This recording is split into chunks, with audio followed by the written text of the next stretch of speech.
Oli Dondokambe kembali memimpin PDIP Sulawesi Utara untuk periode 2025-2030. Oli menyerukan kepada seluruh kader untuk mendukung program pemerintah selama program tersebut pro rakyat dan sesuai keinginan masyarakat. Mantan Gubernur Sulawesi Utara, Sulut 2 periode, Oli Dondokambe resmi kembali ditetapkan sebagai Ketua Dewan Pimpinan Daerah DPD PDI Perjuangan Sulawesi Utara untuk masa bakti 2025-2030. Penetapan ini dilakukan dalam konferensi daerah Konferda PDI Perjuangan Sulut yang digelar di Hotel Yama Resort, Tondano, Kabupaten Minahasa pada Selasa 23 Desember 2025. Acara tersebut dipimpin oleh Ketua DPP PDI Perjuangan Bidang Luar Negeri, Ahmad Basarah, dan dihadiri ratusan kader partai dari seluruh kabupaten kota di Sulut. Oli Dondokambe yang juga menjabat Bendahara Umum DPP PDI Perjuangan kembali mendapatkan kepercayaan penuh dari Ketua Umum Partai PDIP, Megawati Soekarno Putri, untuk memimpin struktur daerah.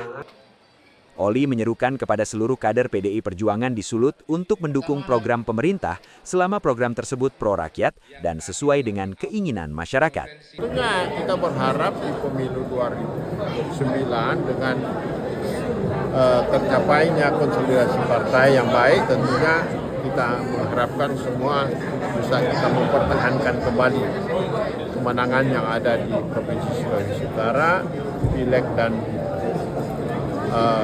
pilkada kita masih di atas rata-rata dari partai-partai lain. Kembalinya Oli Dondokambe sebagai Ketua DPD PDIP Sulut disambut gembira para kader, mengingat rekam jejaknya yang berhasil membawa PDIP yang tetap solid dan kompak.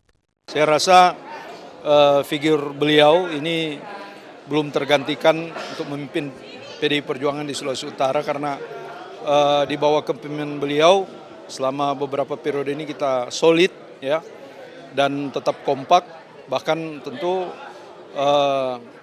keberadaan Pak Oli ini terus menjaga api perjuangan kita bahwa sesuai dengan perintah dan arahan Ibu Megawati Soekarno Putri bahwa sebagai kader-kader PDI Perjuangan kita di Sulawesi Utara harus turun menyapa rakyat.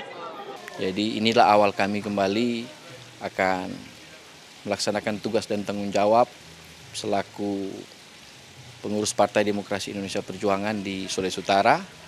Ya, harapan kami pasti Partai Demokrasi Indonesia Perjuangan akan selalu menjadi dan bagian dari rakyat. Mari kita bersama-sama mengawal seluruh kebutuhan, keinginan, kemaslahatan untuk rakyat. Konferda ini merupakan bagian dari penyegaran organisasi pasca Kongres 6 PDI Perjuangan dengan fokus pada konsolidasi dan evaluasi untuk menghadapi tantangan politik ke depan. Tim Liputan Kawanua TV melaporkan.